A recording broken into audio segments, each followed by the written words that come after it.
So that's a lot different than the introduction I had 10 years ago, last week, at Porter Square Books in the old location for my debut book launch, which I know some of you were at. It was 10 years and 8 days ago when this book came out, and I thought I would start by reading the original Lady Pancake and Sir French Toast book. Has anybody ever seen this book before? A few people? Okay. Probably. But have you seen me read it before? Probably, yes. But so this book is dedicated to my kids, Percy and Declan, who always put the bottle of syrup back in the fridge, no matter how few drops are left. Now, does anybody know what happens when you close the refrigerator, by the way? Does anybody know? No? Okay. Well, in my fridge, the food comes alive. And so that's what I did. I wrote a story about it. Deep in the fridge and behind the green peas, way past the tofu and left of the cheese, up in the corner and back by a roast, sat Lady Pancake beside Sir French Toast. The leftover friends were as close as could be until they heard news from their neighbor Miss Brie. The syrup is almost completely all gone. A single drop's left, just a drop, she went on. The last Illustrated by Brendan Kearney. I'm the author, I wrote the words, but Brendan drew all the pictures. And I must point out, does anybody know what Brie is? Brie. So this is Miss Brie here. It's kind of like a fancy French stinky cheese, and it has grapes for hair. So that's normally what Brie looks like. Should ask for beets for dinner tomorrow, okay? Or in your lunchbox tomorrow, even better. Say that Josh Funk said so, okay? Never had lots twice. I am, thought Toast, but his chances looked bleak, so Toast took a shortcut down Sauerkraut Peak. Skiing past spinach and artichoke dip, Toast vaulted high in the air with a flip. Nearing the edge, he tried one final jump, but stumbled and fell way below with a beside him a lettuce leaf parachute landed. Pancake flipped out. It is mine, she demanded. Battered and soggy, exhausted and crumbling, too tired to push, they were limping and stumbling. It's still smiling, even though it's missing a piece up in the corner here. The end.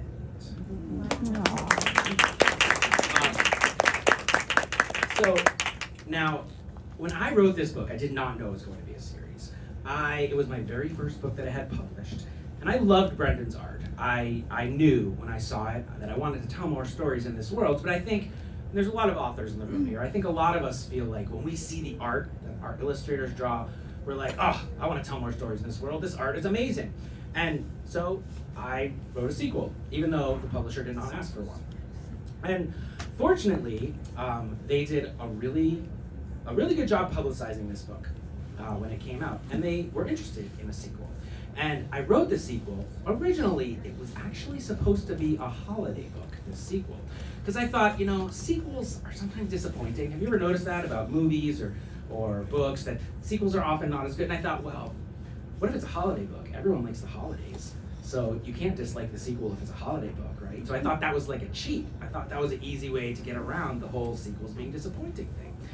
And the publisher said they liked it so much, they asked me to take out all of the holidays from it. So that is how we got The Case of the Stinky Stench.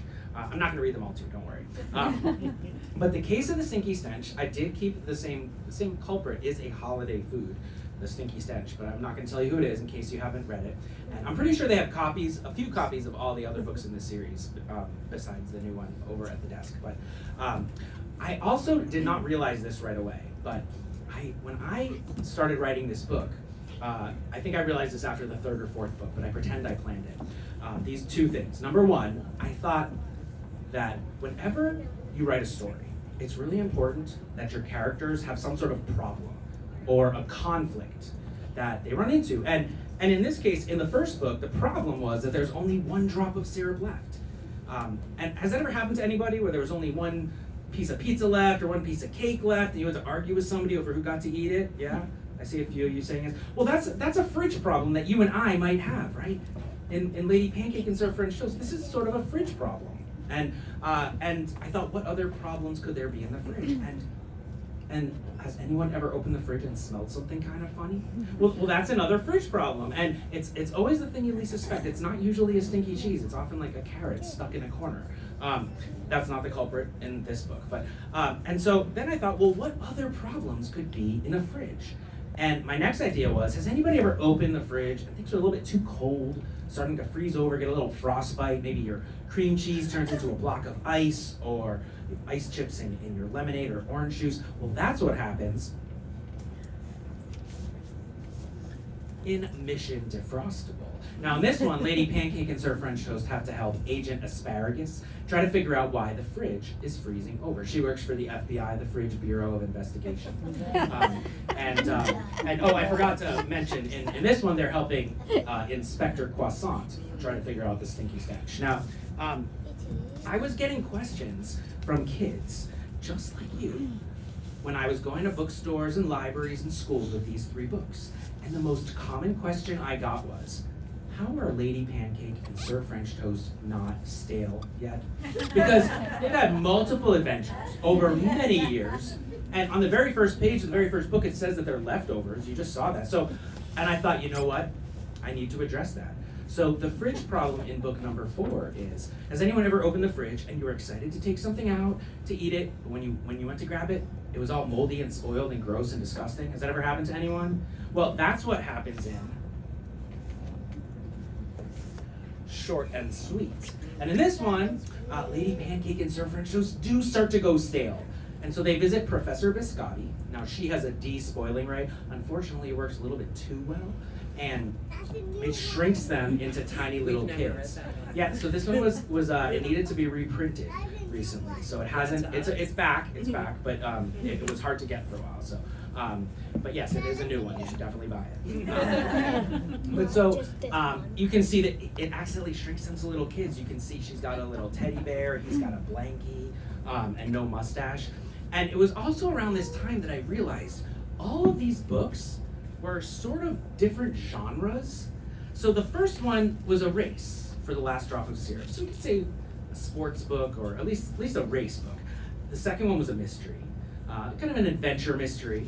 The third one was an action-adventure spy thriller, Mission Defrostable. It was really more inspired by Indiana Jones and the Last Crusade, but Mission Defrostable was a better title. And then the fourth one was sort of like a sci-fi comedy magical body swap, like Honey, I Shrunk the Kids meets Freaky Friday or Big. And so I realized after this point, well, the next one's gonna have to be a different genre, and I need to think of a fridge problem. And I was pitching ideas to my publisher, and my wife came up with a title, The Great Caper Caper. And I was like, okay, but I don't know what that's about. And so we ended up going with that based on the title, but having absolutely no story. And so, but I came up with a way to fit in. Has anybody ever opened the fridge and the light bulb was out? It's a little more rare, but it does happen. For some reason, I've had to change my freezer light bulb twice in the last 3 years. I don't know why. I think it's a problem with my freezer. But yeah, so that does happen. And that's what happens in The Great Caper Caper. And this one is obviously a heist. It's basically Ocean's 11 in the fridge. It's a Lost Veggies heist. So if you look, has anyone ever been to Lost Veggies before? No, it's probably not because I made it up, but it's supposed to look like Las Vegas. But in this one, the evil Count Caper, he steals the light bulb.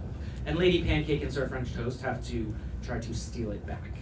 That's why it's called The Great Caper Caper. A caper has 2 meanings, and it means, number one, it's a food. It's technically a flower bud that people pickle, and they put it into salty, grimy pickle juice.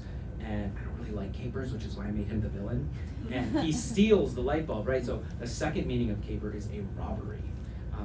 And then I thought, what other problems could happen in a fridge? And has anybody ever accidentally left something in the fridge that didn't belong there before?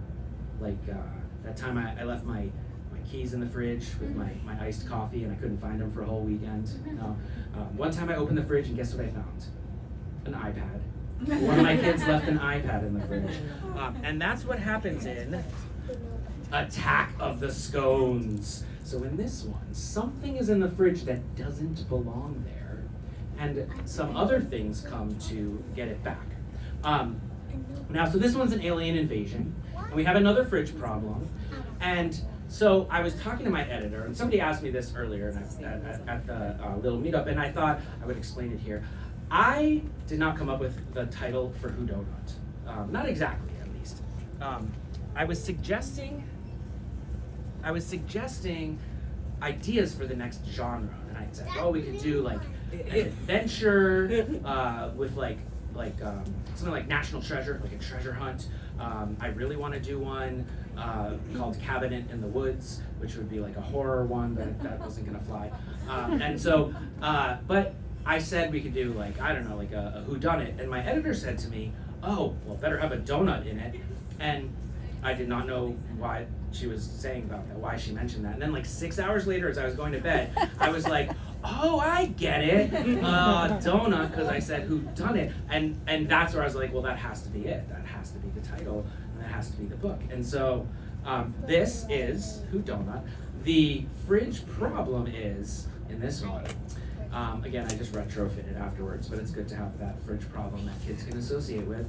Has anybody ever opened the fridge and you went to take something out and you were excited to eat it, but it wasn't there?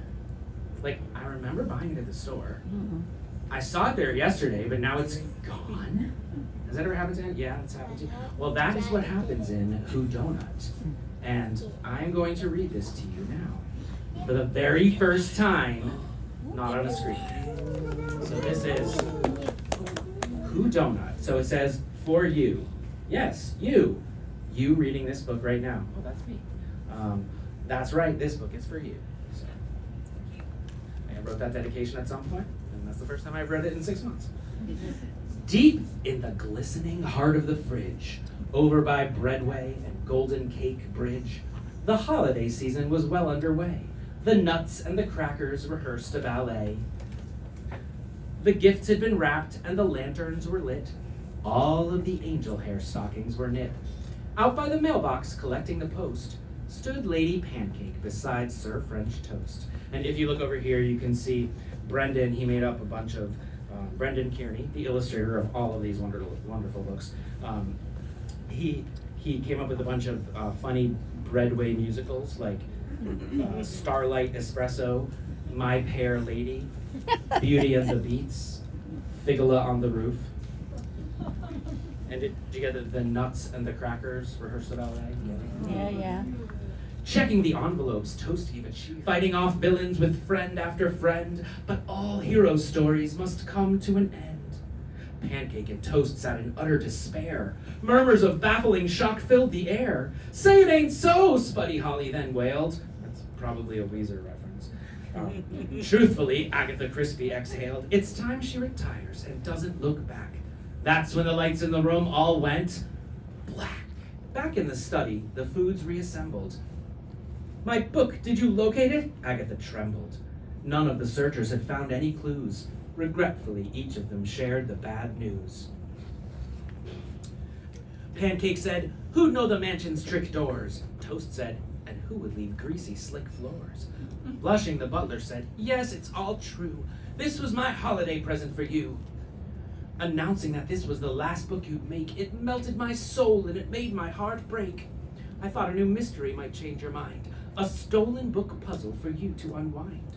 So, did you like it? The butler inquired. Agatha answered, I do feel inside.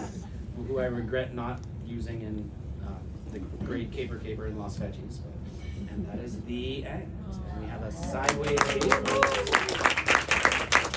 Now, based on this gatefold being a map of all the characters that have been in the entire series, and maybe you've read into the fact that it was Agatha Crispy's last book in the series, this currently may be the last book in this series, for now. But we might find ways to spin it off in different directions with new characters in, possibly different formats.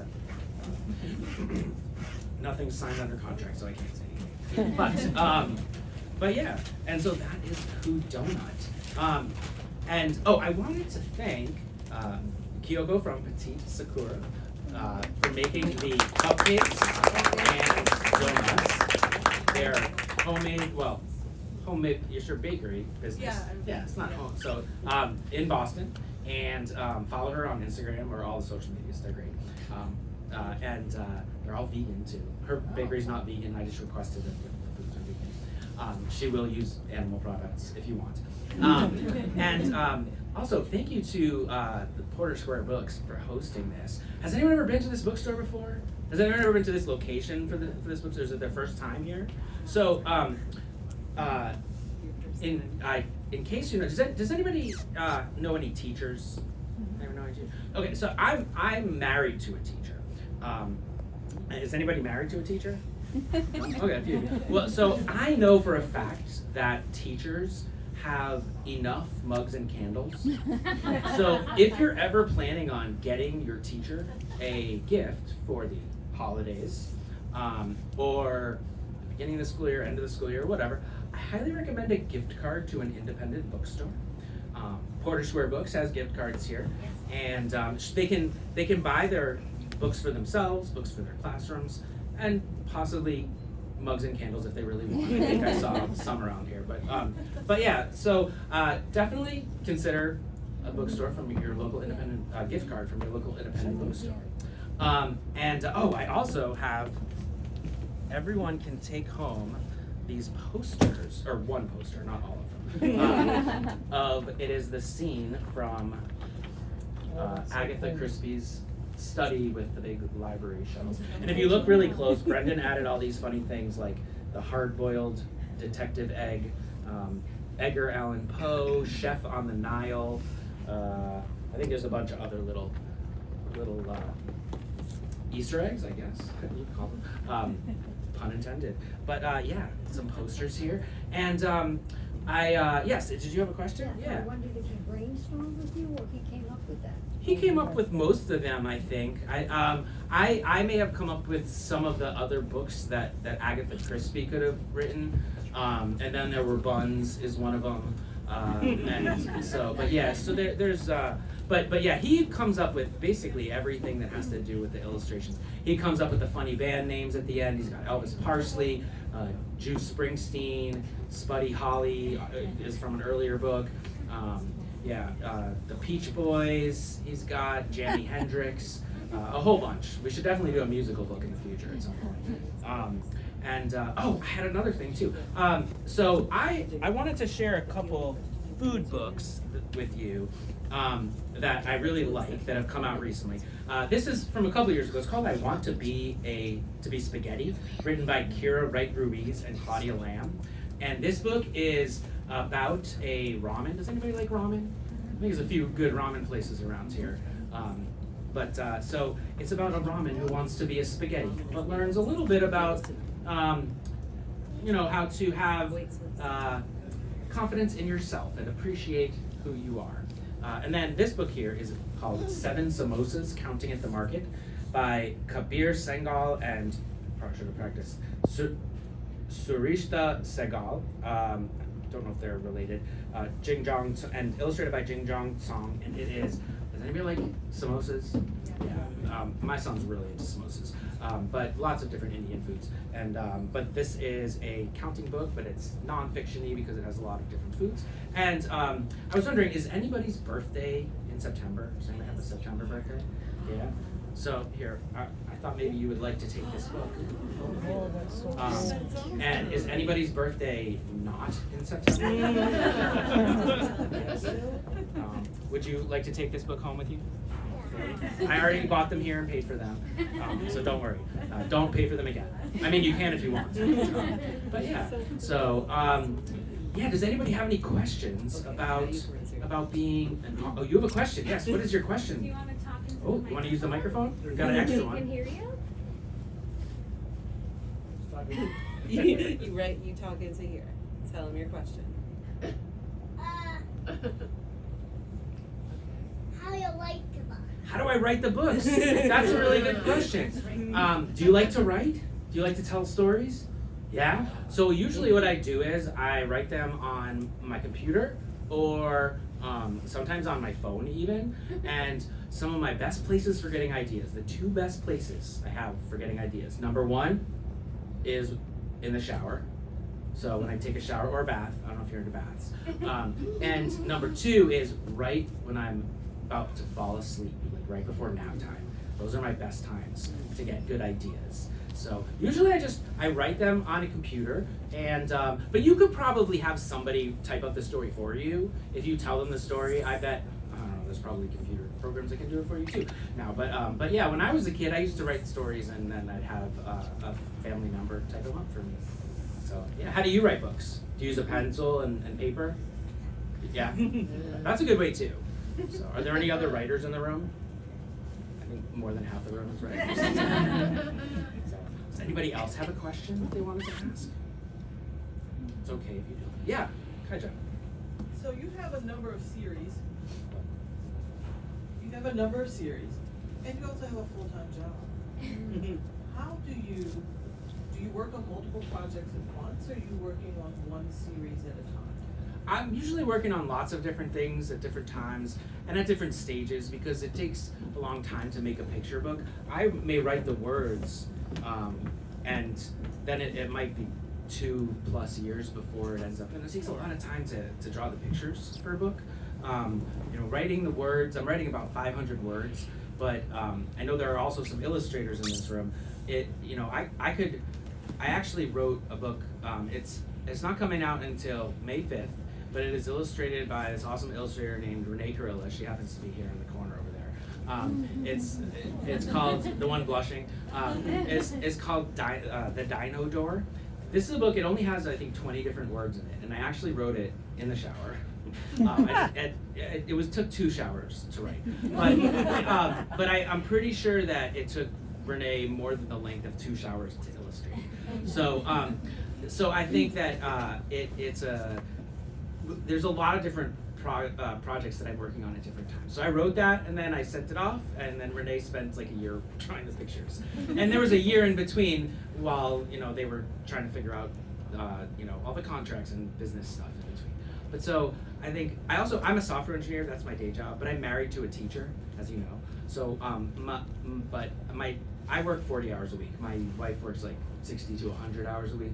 So I have a lot of spare time where I can. There's only so many books I can read and shows I can watch and video games I can play to fill up those extra hours. So that's where I find the time to write.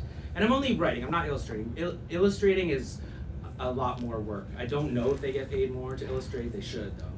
You can quote me on that. But yeah. So did you have a question? Do you want to use the Oh, microphone? there's a microphone right there. Go ahead. How many Lady Pancake and Sir French Toast books are there? So there are 7 as of today. I have written 21 books total. This is my 21st book. But I have 21 books, but I've probably written like 200 books. The thing is, most of them are just practice books. Like, does anybody play any sports or play any instruments or anything like that? No, when you're like playing a sport, you might be practicing your dribbling or free throws, but a lot of the time that you're playing sports, you're practicing. And it's the same thing with writing. A lot of my writing is practice writing. And every once in a while I get a really good idea and that turns into a book. And that's like when you have a game or a recital and you really, really work hard on that one special recital or game. But most of my writing is probably practice writing. So I've written about 200 stories, but 21 books, I think, is how many books that I have published. So Raul, did you have a question? I'm just curious, you mentioned that you write your books in the shower, and I'm just wondering, do you use the steam from the shower to write the books on the mirror, or? No, actually, I because there are so few words in picture books, I just remember them like halfway through. No, I usually do brainstorming ideas in the shower. The book, The Dino Door, every word rhymes with dinosaur. So it's, the heavy lifting was done by Renee, because it's about a kid who loves dinosaurs. And so, it's playing with these dinosaur toys, and it's dinosaur, dinosaur, dino roar, dino or, and he's rowing a boat with a swimming dinosaur. And then it's a big mess on the floor, and it's Dino floor, Dino chore, Dino more, Dino poor. That's a really funny one. Like Renee did a great job at that. And then he cleans up and finds a dino door in the room, and it's a little like cross between Harold and the Purple Crayon and Journey and all these different, finds this magical world. Dinosaur, Dino 4, because it's the 4 dinosaurs he was playing with, but in real life, real world of dinosaurs.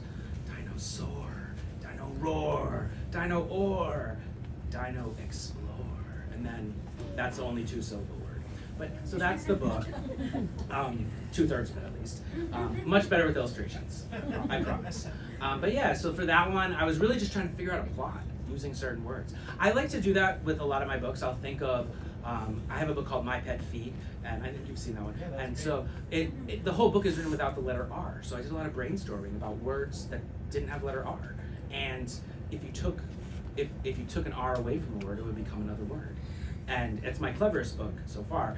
But and so I just had a collection of words. And I was like, what story can I tell with these words? And it was the same thing with the Dino Door. It was, I have a collection of these words. What story can I tell with these words? And how can I make that work? Do you think your programming history comes into that? The way it seems like. I think that sometimes the way that I attack problems might be a little bit more of a scientific way. But I think there's a lot of similarities between writing and programming. I mean, there's a lot of trial and error. It's the same thing with stories. I mean, how many times you write a story and you're like, no, there's just not enough conflict. I need to amp up the tension here. I need something else. Like, this isn't working. I need to mix it with something else. So there's a lot of trial and error in both. And there is a lot of similarity between both programming and writing fiction. So, yeah. I was curious if you gave illustration notes for the dinosaur. There were definitely illustration notes, but I don't know how much got passed to Renee, to be honest with you. Some, yeah, you saw them all. But so they were there, but there were times where Renee came up with much funnier stuff. I mean, that's the thing about illustration notes. You don't want to give too many if you can avoid it, because the illustrators, I practiced really hard at writing the words of picture books. Illustrators practice really hard at drawing the pictures. Like, I don't know how to do that at all. So for me to be telling an illustrator how to do their job, like, why would I limit them to what I think should be done when they know all the things that they can do?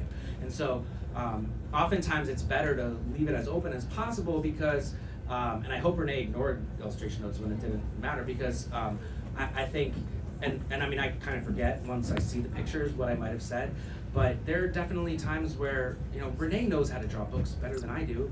If I really wanted to control everything about the illustrations, I should probably learn how to draw pictures myself, because for that one, there definitely were illustration notes, but because it was like the plot of the story. But I think Renee probably rearranged a few things and changed the order of things just to make it flow better, and so it didn't have to be like super specific, but it was pretty obvious when it's like Dino Pour. Okay, they're drinking lemonade or something like that. Like, I guess it could have been Dino Pour soup, but that didn't. I mean, lemonade worked better. So, but yeah. Any other questions? Thank you to Petite Sakura and Kyoko and her family for coming, and thank you to you for all coming here. And I'm happy to sign anybody.